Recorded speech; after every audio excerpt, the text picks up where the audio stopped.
ka umiibig? O bakit ka nagmamahal? Gusto kong malaman mo na ang pag-ibig ay hindi lang tungkol sa nararamdaman sapagkat ang puso ay mandaraya. Hindi lahat ng nakikitang maganda ay tama.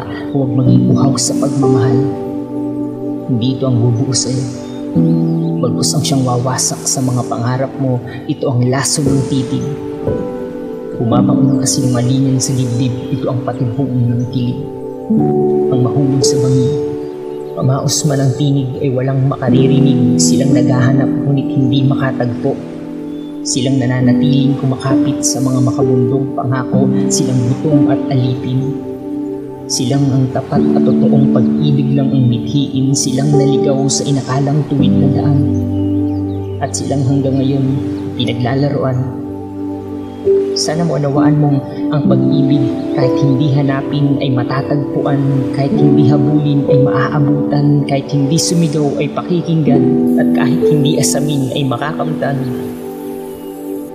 At sa oras na masumpungan mo ang tunay na pag-ibig sa tamang tao at sa tamang panahon, tugma at huling pagkakataon, ipapaalala ko sa iyo